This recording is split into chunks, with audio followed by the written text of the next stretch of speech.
ఫలింపని అంజూరపు చెట్టు. లూకా సువార్త 13వ అధ్యాయము 6 నుండి 9 వచనాలు. Luke 13 chapter 6 to 9. మరియు ఆయన వారితో ఈ ఉపమానము చెప్పెను. ఒక మనుషుని ద్రాక్ష తోటలో అంజూరపు చెట్టు ఒకటి నాటబడి ఉండెను.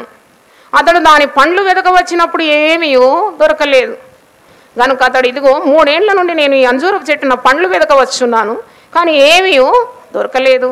దీనిని నరికివేయము, దీనివల్ల ఈ భూమి ఏల వ్యర్థము అయిపోవాలని ద్రాక్ష తోటమాలితో చెప్పాను. అయితే వాడు, అయ్యా, నేను దాని చుట్టూ త్రవ్వి ఎరువు వేయి మట్టుకు ఈ సంవత్సరం కూడా ఉండనేమో, అది ఫలించినా సరే, లేని ఎడల నరికించి వేయమని అతనితో చెప్పాను. అంటే ఈ అంజూరపు చెట్టు ఈ ద్రాక్ష తోటలో ఉన్న ఎరువు, భద్రత ఇవన్నీ పొందుకుంటుంది. నీరు, ఎరువు, భద్రత, కాపుదల ఇవన్నీ ఈ అంజూరపు చెట్టుకు ద్రాక్ష తోటలో దొరుకుతుంది. ఎందుకంటే యజమానుడు ఈ అంజూరపు చెట్టును తెచ్చి ఎక్కడ నాటినాడు? ద్రాక్ష తోటలో నాటినాడు. ఈ అంజూరపు చెట్టును నాటిన యజమానుడు ప్రతి సంవత్సరము పండ్లు వెదక వస్తున్నాడంట. ఈ సర్చింగ్ ఫర్ ఫ్రూట్స్. అంటే ఈ అంజూరపు పండ్లు మరి చెట్టులో ఉందా, చెట్టు మీద ఉందా లేదా అని ప్రతి సంవత్సరం వచ్చి చూస్తూ ఉన్నాడు. ప్రతి సంవత్సరము వెతుకుతున్నాడు. 3 ఏండ్ల నుండి వెతుకుతున్నాడంట. అంటున్నాడు 7వ వచనం, ఇదిగో 3 ఏండ్ల నుండి నేను ఈ అంజూరపు చెట్టున పండ్లు వెతకవచ్చున్నాను, కానీ ఏమీ దొరకలేదు. అంటే 3 ఏండ్ల నుండి వెతుకుతున్నాడు ఫలం కొరకు. ఫలం లేదు, కేవలం ఆకులు ఉన్నాయి కానీ ఫలం లేదు. భూమి దాని కొరకు కొద్దిగా కేటాయింపబడ్డది, ఎరువు మరి అది పొందుకుంటుంది, నీరు పొందుకుంటుంది, చక్కగా భూమిలో ఉన్న సత్తువ అంతా పొందుకుంటుంది, కానీ ఫలము ఫలించడం లేదు. యజమానుడు అంజూరపు చెట్టును తెచ్చి ద్రాక్ష తోటలో ఎందుకు పెట్టుకున్నాడు? దేని కొరకు పెట్టుకున్నాడు? ఫలం కొరకు పెట్టుకున్నాడు. మంచి ఫలం ఇస్తుందని ఆశతో పెట్టుకున్నాడు. కానీ 3 ఏండ్ల నుండి వచ్చి ఆ యొక్క పండ్లు వెతక వస్తున్నాడు, కానీ ఏమీ దొరకలేదు. సహనం కోల్పోయినాడు. అనుకున్నాడు అనమాట, ఈ సంవత్సరం కాకుండా వచ్చే సంవత్సరం ఫలిస్తుంది, వచ్చే సంవత్సరం కాకుండా ఇంకో సంవత్సరం ఫలిస్తుంది, ఆ సంవత్సరం కాకుండా ఇంకో సంవత్సరం ఫలిస్తుందని ఎదురు చూసినాడు. 3 సంవత్సరాలు ఎదురు చూసినాడు, కానీ ఒక్క ఫలం లేదు. ఫలం లేనప్పుడు యజమానికి సంతోషం కలుగుతుందా, కోపం కలుగుతుందా? కోపం కలుగుతుంది. కోపంతో అంటున్నాడు, 3 ఏండ్ల నుండి నేను ఈ అంజూరపు చెట్టున పండ్లు వెతుకువచ్చున్నాను, కానీ ఏమీ దొరకలేదు. దీన్ని నేను ఏం చేయాలి? నరికివేయం. ఒకటేసారి ఎంత కోపం! నరికివేయండి అని అంటున్నాడు. దీనివల్ల ఈ భూమి ఏల వ్యర్థమైపోవాలని ద్రాక్ష తోటమాలితో అనేను. ఆ తోటమాలితో అంటున్నాడు, అసలు ఎందుకు దీని వ్యర్థం? ఇది భూమి ఆక్రమిస్తుంది, ఎరువు తినేస్తుంది, నీళ్లు పొందుకుంటుంది, కానీ ఫలం ఏమీ లేదు. దీనివల్ల ఈ భూమి ఎందుకు వ్యర్థం చేయాలి? కాబట్టి దీన్ని ఏం చేయాలి? నరికివేయాలి. ఎందుకు నరికివేయాలి? ఫలమే లేదు, నో యూజ్. దీని ద్వారా ఏ లాభం లేదు. అందుకే నేను 3 ఏళ్ళు చూశాను, ఒక్క ఫలం లేదు, కాబట్టి దీన్ని నరికివేయాలి అని తోటమాలితో చెప్తున్నాడు. అయితే తోటమాలి ఏమంటున్నాడు? 8వ వచనం, అయ్యా, విజ్ఞాపన చేస్తున్నాడు, యజమానితో మొరపెట్టుకుంటున్నాడు. ఏమంటున్నాడంటే, అయ్యా, నేను దాని చుట్టూ త్రవ్వి ఎరువు వేయి మట్టుకు ఈ సంవత్సరం కూడా ఉండనేమో, అది ఫలించినా సరే, లేని ఎడల నరికించి వేయమని అతనితో చెప్పాను. 3 సంవత్సరాలు ఎదురు చూసినాడు. ఇప్పుడు తోటమాలి అంటున్నాడు, అయ్యా, దయచేసి ఇంకో సంవత్సరం కూడా ఉండని. ఈ ఉపమానము చదివినప్పుడు మరి నేను గ్రహించినాను, మనల్ని కూడా నరమొక్కలుగా ఈ లోకంలో దేవుడు నాటినాడు. ఎక్కడో పడి ఉన్న మనం, యేసు ప్రభుకి ఎంతో దూరంగా ఉన్న మనను ప్రేమతో తెచ్చి తన మందలోకి ఏం చేసినాడు? తెచ్చుకున్నాడు. అంజూరపు చెట్టును తెచ్చి ద్రాక్ష తోటలో నాటుకున్నట్టు మనల్ని కూడా తన సహవాసంలో నాటుకున్నాడు. నరమొక్కలుగా నాటినాడు. తన రక్త నీరు తడి కట్టి ఏం చేసినాడంట? పెంచినాడంట. పరిశుద్ధాత్మను కాపుగా ఉంచినాడు. అందుకే మనము ఫలం ఫలించాలి. We have to bear fruit. అంటే దేవుని రాజ్య వ్యాప్తి కొరకు ప్రయాసపడాలి, అనేక ఆత్మలను సంపాదించాలి, దేవుడు ఇచ్చిన తలాంతులను చక్కగా వాడాలి, వనరులను కూడా ఏం చేయాలి? వాడాలి. ఆరోగ్యం ఉంటే దేవుని కొరకు వాడాలి. మన ఫలాలను ఎదురు చూస్తున్నాడు దేవుడు. తండ్రి అయిన దేవుడు వ్యవసాయకుడు. యోహాను సువార్త 15:1 ఉంది కదా, నేను నిజమైన ద్రాక్షావల్లిని, నా తండ్రి వ్యవసాయకుడు. నా తండ్రి వ్యవసాయకుడు. ఫలం లేకుంటే తప్పకుండా ఫలించని ప్రతి చెట్టు వేరున గొడ్డలి పదును చేయబడి ఉన్నదని మరి మత్తయి సువార్తలో మనం ఈ మాట చూస్తున్నాం. మత్తయి సువార్త 3వ అధ్యాయము 10వ వచనం, ఇప్పుడే గొడ్డలి చెట్లు వేరున ఉంచబడి ఉన్నది గనుక మంచి ఫలము ఫలింపని ప్రతి చెట్టును నరకబడి అగ్నిలో వేయబడు. ప్రభు మనసులో ఉన్నది ఏంటి అని గ్రహించగలిగినారు. ఏంటంటే మరి తన రూపంలో చెప్పుకున్న మానవునికి ఎన్నో తలాంతులు ఇచ్చినాడు, ఎంతో సామర్థ్యం ఇచ్చినాడు. ఆయుస్సు, ఆరోగ్యము, ఆనందము, మంచి అభిషేకం ఇలాంటివి పొందుకున్న వారు కూడా మరి దేవుడిచ్చిన ఆ యొక్క సామర్థ్యాన్ని వాడకుంటే, ఫలించకుంటే తప్పకుండా తండ్రి అయిన వ్యవసాయకునికి ఏం కలుగుతుంది? కోపం కలుగుతుంది. లూకా కూడా రాస్తున్నాడు 3వ అధ్యాయము 9వ వచనం చూడండి. ఇప్పుడే గొడ్డలి చెట్ల వేరున ఉంచబడి ఉన్నది గనుక మంచి ఫలము ఫలించని ప్రతి చెట్టును నరకబడి అగ్నిలో వేయబడు. మత్తయి సువార్తి కూడా రాస్తున్నాడు, లూకా సువార్తి కూడా అదే మాట రాస్తున్నాడు.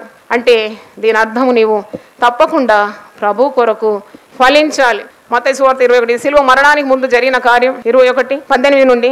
ఉదయమందు పట్టణమునకు మరల వెళ్ళుచుండగా ఆయన ఆకలి కొనెను. అప్పుడు త్రోవ ప్రక్కన ఉన్న ఒక అంజూరపు చెట్టును చూసి దాని యొద్దకు రాగా దాని యందు ఆకులు తప్ప మరేమియు కనబడలేదు గనుక దాన్ని చూచి ఇక మీదట ఎన్నటికి నీవు కాపు కాయకుందువు గాక అని అన్నాను. అంటే ప్రభువుకు ఎంత కోపం ఫలింపని చెట్టును చూసినప్పుడు. ఒక దగ్గర ఏమో నరికివేయమంటున్నాడు, ఇంకో దగ్గర ఏమంటున్నాడు తెలుసా? ఇక మీదట నీవు కాపు కాయకుందువు గాక. కర్స్, శాపం. చూడండి, ఫలింపకుంటే శిక్ష తప్పదు. ఒక దగ్గర ఏమో మనం నరకబడి అగ్నిలో వేయమని అంటున్నాడు, ఇంకో దగ్గర శాపిస్తున్నాడు ఇక మీదట. అంటే నీకు ఇంతగా సమయాన్ని ఇచ్చి సామర్థ్యాన్ని ఇచ్చి అన్ని రీతుల్లో నిన్ను ఆశీర్వదించిన తర్వాత కూడా నువ్వు ఫలింపకుంటే, ప్రభు కొరకు ఫలింపకుంటే ఇక నీవు ఉండి దండగా. అందుకే అంటున్నాడు ఇక మీదట నీవు కాపు కాయకుందువు గాక అని చెప్పాను. తక్షణమే అంజూరపు చెట్టు ఎండిపోయాను. వెంటనే అంటే ప్రభు మాటల్లో ఉన్న శక్తి, అరే దేవుడు కదా, 1 వర్డ్ అంతే, అది తక్షణమే చెట్టు ఎండిపోయింది. శిష్యులు అది చూచి ఆశ్చర్యపడి అంజూరపు చెట్టు ఎంత త్వరగా ఎండిపోయినని చెప్పుకొనేది. శిష్యులు చాలా ఆశ్చర్యపడుతున్నారు, ఎంత తొందరగా అయ్యి ప్రభు మాట, ఒక్క మాటతో అంత చెట్టు వేళ్ల మట్టుకు ఎండిపోయింది. ఈ మాట చదివినప్పుడు మనం అందరం కూడా దేవుని భయం మనకు రావాలి. We have to bear fruit for the Lord. అంటే నీకు ఏ సామర్థ్యం దేవుడిచ్చినా అది నువ్వు తప్పకుండా ఫలభరితంగా మరి ఉండాలని ప్రార్థన చేస్తూ దేవుని కొరకు పనిచేయాలని మనం నేర్చుకుంటున్నాం. నీవు ఫలింపకుంటే ఎప్పటికీ దేవుడు క్షమిస్తాడని, ఎప్పటికీ దేవుడు సహనం కలిగి ఉంటాడని నువ్వు అనుకోకూడదు. అక్కడ ఉపమానంలో చెప్పినాడు 3 సంవత్సరాలు ఎదురు చూసినాడు. ఎన్ని సంవత్సరాలు అండి? 3 ఏండ్లు పండ్లు వెదక వచ్చినాడు. 3 ఏండ్లు కూడా పండ్లు లేదు. అప్పుడు తోటమాలితో అంటున్నాడు, దీన్ని ఏం చేయి, నీవు నరికివేయి. తోటమాలి స్థానంలో యేసు ప్రభు ఉన్నట్టు నాకు అర్థమైంది. అంటే హీస్ ప్లీడింగ్ ఫర్ అస్. తండ్రికి మన మీద కోపం వస్తుంది, కానీ తండ్రి కుడిపార్శ్వమందుండి, మృతులలో నుండి లేచిన ప్రభు పరలోకమందు తండ్రి కుడిపార్శ్వమందుండి మన కొరకు ఏం చేస్తున్నాడు? విజ్ఞాపన చేస్తున్నాడు. లేకుంటే ఎప్పుడో మనం భూమికి ఎందుకు వెళ్ళిపోయాను, సమాధి అయిపోయిందేమో, కానీ విజ్ఞాపన చేస్తున్నాడు.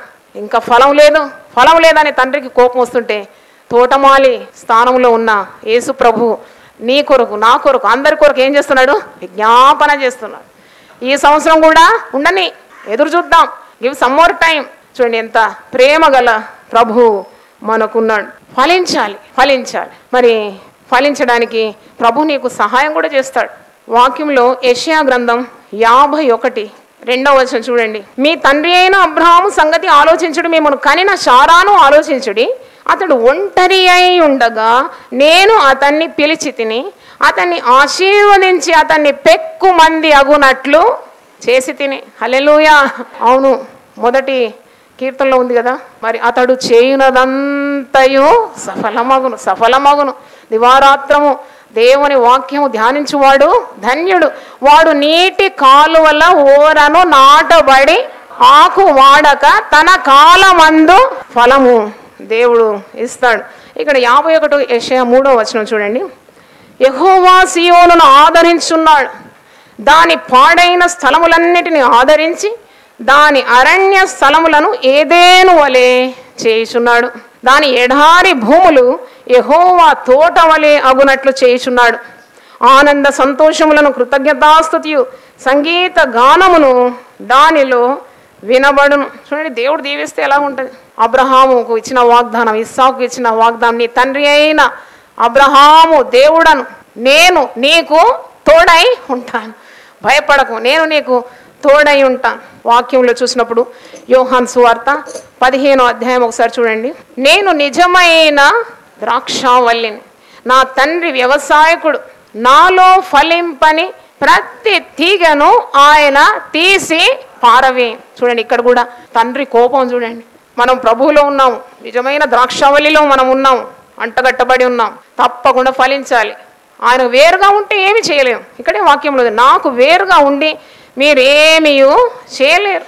ప్రతి తీగ ఫలించాలి. ఫలించు ప్రతి తీగ మరి ఎక్కువగా ఫలింపవల్లని దానిలోని పనికిరాని తీగలను తీసివేయదు. మనం కూడా చేస్తాం ఈ పని. పెరట్లో కొన్ని మొక్కలు పెట్టుకుంటాం, దాంట్లో కొన్ని తీగలు ఎండిపోతే ఆ ఎండిపోయిన తీగలను ఉండనీయం. వెంటనే ఆ తీగలను ఏం చేస్తాం, మనం త్రుంచివేస్తాం. త్రుంచివేసి ఆ చెట్టు నుండి ఆ ఎండిపోయిన తీగలన్నీ పారవేస్తాం, కుప్ప చేస్తాం, అగ్ని తగలబెడతాం. ఇవన్నీ మనం కూడా చేసే పనులు. తండ్రి వ్యవసాయకుడు, ప్రభు నిజమైన ద్రాక్షవల్లి. ప్రభువులో ఉండే ప్రతి తీగ ఫలించాలి. 4వ వచనం, నా యందు నిలిచి ఉండుడి, మీ యందు నేనును నిలిచి ఉండు. తీగ ద్రాక్షావల్లిలో నిలిచి ఉంటేనే గాని తనంతట దానే ఏలాగు ఫలింపదో అలాగే నా యందు నిలిచి ఉంటేనే గాని మీరు ఫలింపరు. నువ్వు ఫలించాలి అనే ప్రసంగాన్ని వింటున్నావు, ఫలం లేకుంటే ఆయనకు కోపం. ఫలించాలని ఆయనకు ఆశ. నువ్వు ఫలించాలంటే నీ అంతటా నీవే ఫలించలేవు. నువ్వెవరిలో ఉండాలి? యేసులో ఉండాలి. నిజమైన ద్రాక్షావల్లిలో ఉండాలి. అప్పుడే నీవు ఫలించగలవు. తీగ తానంతటా తానే ఫలించలేదు అని ఇక్కడ ఉంది. 5వ వచనం, ద్రాక్షావల్లిని నేను, తీగలు మీరు.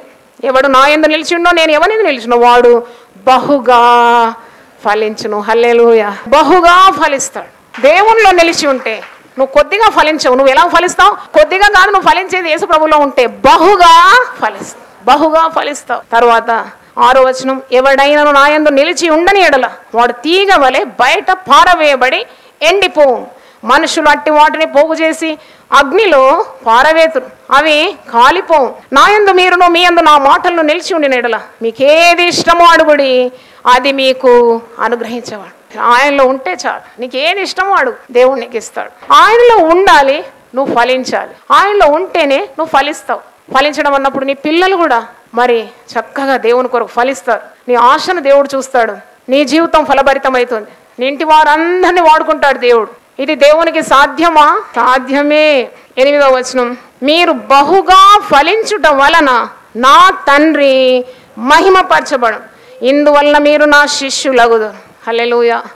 మనం ఫలించడం ద్వారా, మనం విస్తారంగా బహుగా ఆయనలో ఉండి ఫలించడం ద్వారా తండ్రి మహిమ పరచబడుతున్నాడు. దేవునికి స్తోత్రం. హల్లెలూయా. చూడండి, ఒక గచ్చ పొద, ముళ్ళ పొదను చూస్తే మనకేమైనా ఆనందం ఉంటుందా? ఒక మామిడి చెట్టును చూసి నిండా పండ్లుంటే ఎంత ఆనందం ఉంటుంది. దేవునికి స్తోత్రం. హల్లెలూయా. అదే ఫలించడం, అదే ఫలించడం.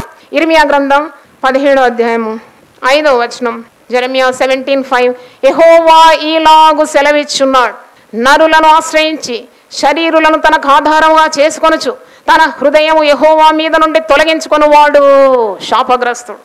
మనుషులను కాదు నువ్వు ఆశ్రయించాల్సింది, నువ్వు దేవుని యందు నాటబడాలి, దేవుని యందు ఉండి ఫలించాలి. చూడండి, నీ మనసు దేవుని యొద్ద నుండి తొలగించుకొని మనుషుల మీదకి వచ్చిందంటే అంతకంటే మించిన శాపం లేదని వాక్యంలో చూస్తున్నాం. 6వ వచనం, వాడు ఎలాగుంటాడు? మనుషులను ఆశ్రయించేవాడు. ఇక్కడ 2 కార్యాలు ఉంది. మనుషులను ఆశ్రయించేవాడు ఎలాగ ఉంటాడు? శాపగ్రస్తుడు. దేవుణ్ణి ఆశ్రయించేవాడు ఎలాగ వర్ధిల్లుతాడు, ఎలాగ ఫలభరితంగా ఉంటాడు. ఈ వచనాల్లో మనం చూస్తున్నాం.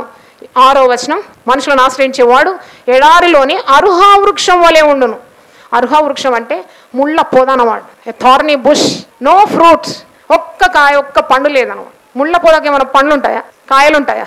ఏముండవు. ఒక ఆకు కూడా ఉండదు, ఆకు కూడా ఉండదు. అది ముళ్ళతో ఇతరులను బాధిస్తుంది. కానీ ఒక చెట్టు ఆకులుంటేనన్నా ఇతరులకు నీడనాన్ని ఇస్తుంది, అది కూడా లేదు ముళ్ళ పొదకు. చూడండి, ఇది అరుహా వృక్షం వలె ఉంటాయి. ఎడారిలో నీరు లేని చోట ముళ్ళ పొదలాగా ఉంటుంది. అటువంటి వాడు నీళ్ళు వచ్చినప్పుడు అది వానికి కనబడదు. వాడు అడవిలో కాలిన నేల యందును నిర్జనమైన చవిటి భూమి యందును నివసించును. 7వ వచనం గమనించండి, యెహోవాను నమ్ముకొను వాడు ధన్యుడు. మీరు బైబిల్ అంతా పాత నిబంధన క్రొత్త నిబంధన తిరిగేయండి, ఇదే మాట కనబడుతుంది. యెహోవాను ఆశ్రయించేవాడు ధన్యుడు, యెహోవాను నమ్ముకొనివాడు ధన్యుడు, ఆయన ఆజ్ఞలు గైకొనివాడు ధన్యుడు. చూడండి, ధన్యుడు, ధన్యుడు, ధన్యుడు అనే పదము బైబిల్లో తప్ప నేనైతే ఏ పుస్తకంలో చదవలేదండి. ధన్యత, ధన్యుడు, ధన్యులు అనేది పరిశుద్ధ గ్రంథంలో నేను చూసినాను. హల్లెలూయా చెప్పండి ఒకసారి. అవును, ధన్యులు. యెహోవా తమకు దేవుడుగా గల జనులు ధన్యుడు. దేవుణ్ణి ఆశ్రయించేవాడు ధన్యుడు. యెహోవా వానికి ఆశ్రయంగా ఉండును. వాడు ఎలా ఫలిస్తున్నాడో చూడండి. 8వ వచనం, వాడు జలముల యొద్ద నాటబడిన చెట్టు వలె ఉండును. మొదటి కీర్తనలో ఉంది, నీతిమంతులు చెట్టులాగుంటారు, దుష్టులు పొట్టులాగుంటారు. చెట్టులాగుంటావా, పొట్టులాగుంటావా? వాడు జలముల యొద్ద నాటబడిన చెట్టు వలె ఉండును. అది కాలువల ఓరను దాని వేళ్లు తన్నును, వెట్ట కలిగినను దానికి భయపడదు. దాని ఆకు ఎలాగుంటుంది? పచ్చగా ఉంటుంది. ఎండిపోయి నాకు కాదు, దేవునిలో ఉన్న ఆనందం, దేవుణ్ణి ఆశ్రయించడం, దేవుణ్ణి నమ్ముకొనడం, పచ్చగా ఉంటాడంట. తర్వాత వర్షము లేని సంవత్సరమున చింతనందదు, కాపు మానదు. వర్షం ఉన్నా ఫలిస్తుంది, వర్షం లేకున్నా ఫలిస్తుంది. దేవుని బిడ్డలు అలాగ ఫలిస్తారంట. హల్లెలూయా. ఇప్పుడు వర్షాలు లేవు, మనకు పంటలు లేవు, కానీ దేవుని బిడ్డలు అలా కాదు. కలిమిలో వారు ఫలిస్తారు, లేమిలో కూడా ఫలిస్తారు, ఎల్లకాలం ఫలిస్తూ ఉంటారు అని దాని అర్థం. దేవునికి స్తోత్రం. హల్లెలూయా. అంటే ఈ యొక్క ఉపమానం ద్వారా ఒక అంజూరపు చెట్టును తెచ్చి ద్రాక్ష తోటలో తోట యజమానుడు నాటినాడు. 3 సంవత్సరాలు దాన్ని వెతుకుతున్నాడు, పండ్లు వెతుక వస్తున్నాడు. 3 సంవత్సరాలు, కానీ ఆకులు తప్ప పండ్లేమీ లేవు. కోపగించి తోట మాలితో ఏమంటున్నాడు, దీన్ని ఏం చేయాలి?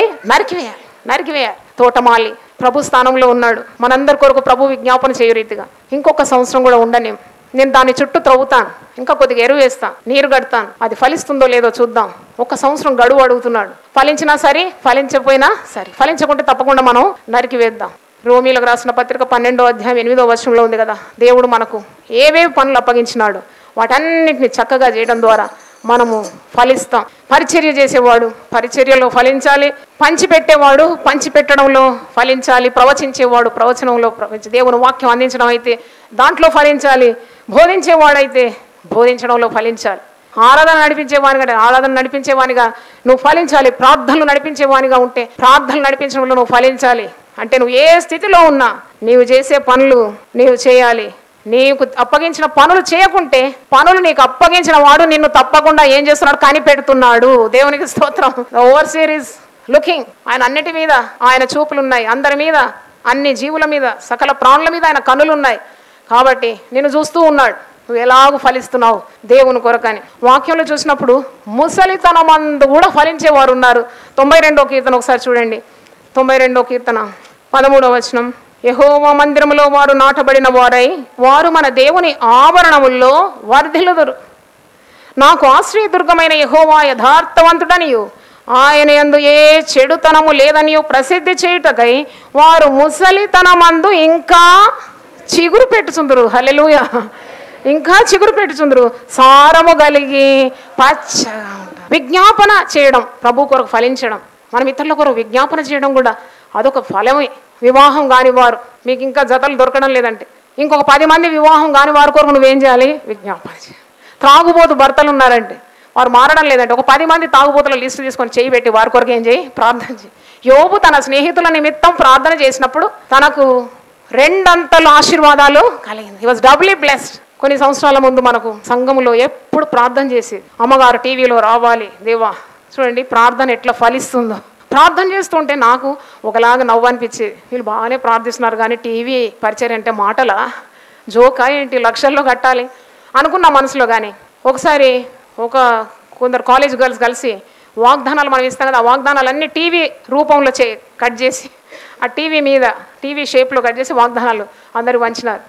ఏమీ జరగడం లేదు, వీళ్ళు ఇంత ప్రార్థన చేస్తున్నారు కానీ ఏమీ జరగడం లేదు కదా అని నేను అనుకున్నాను. ఒకరోజు ప్రార్థన చేసినాను నేను కూడా, ప్రభా నీ చిత్తం అయితే టీవీలో దేవుని వాక్యం ఇస్తే నేనైతే మరి ఊర్లకు వెళ్ళలేను, దూర ప్రాంతాలకు నేను వెళ్ళలేను. వాక్యం ఇస్తే టీవీ ద్వారా అయితే ఎక్కడెక్కడికో వెళ్ళిపోతుంది కదా, మరి సంఘం కూడా ఆశపడుతుంది, ఈ ఆశను మీరు నెరవేర్చాలన్నప్పుడు పరిశుద్ధాత్మ నాకు బోధిస్తున్నాడు. టీవీ స్పీకర్స్ అంతా ఒక లిస్ట్ తయారు చేసి వారి కొరకు ప్రార్థన చేయమన్నాడు. ఫలించడం అన్నమాట.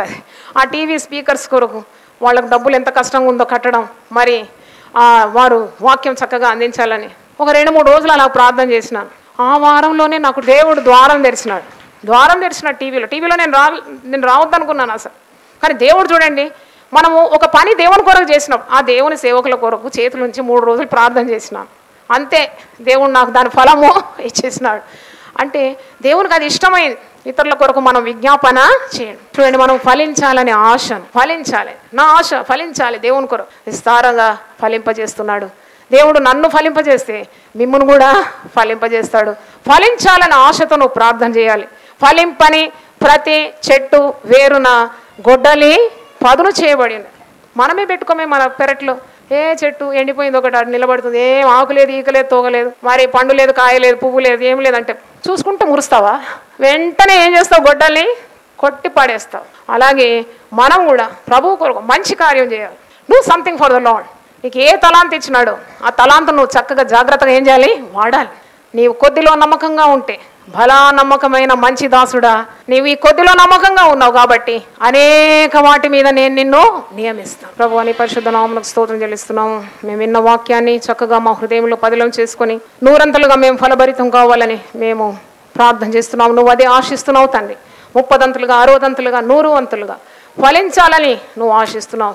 మంచి నేలను పడిన విత్తనం 100 అంతులుగా ఫలిస్తుందన్నావు. కృపగల దేవా, మేము ఈ వాక్యం విని మమ్మల్ని మేము సరి చేసుకోవడానికి మీరు కృపనిచ్చినందుకు నీకు స్తోత్రం. మేము ఫలించాలి, మీరు ఫలించి అభివృద్ధి పొందుడని ఆదికాండం 1వ అధ్యాయంలో మేము చూస్తున్నాం.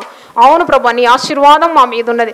మేమందరం కూడా నీ కొరకు ఫలించాలి, నీ రాజ్య వ్యాప్తి కొరకు ప్రయాసపడాలని, అనేక ఆత్మలను నీ తోటి త్రిప్పాలని, మమ్మల్ని ఒక్కొక్కరిని కూడా ప్రభు సామర్థ్యం ఇచ్చి వాడుకోమని యేసు నామములో అడుగుతున్నాను తండ్రి. ఆమేన్.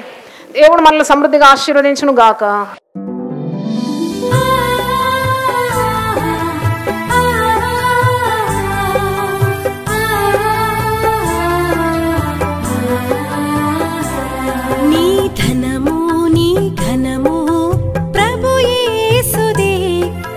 దశమా భాగమునీయ వెనుదీతువా. నీ ధనము నీ ఘనము ప్రభు యేసుదే, నీ దశమా భాగమునీయ వెనుదీతువా.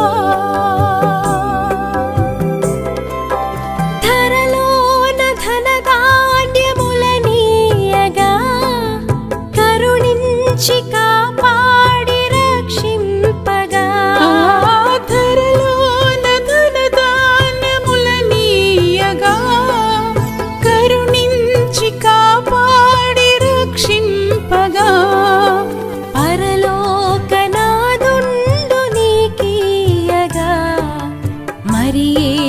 కొరకీయ వెనుదీతువా. పరలోకనాథుండు నీకీయగా మరి యేసు కొరకీయ వెనుదీతువా. నీ ధనము నీ ఘనము ప్రభు యేసుదే, నీ దశమా భాగమునీయ వెనుదీతువా.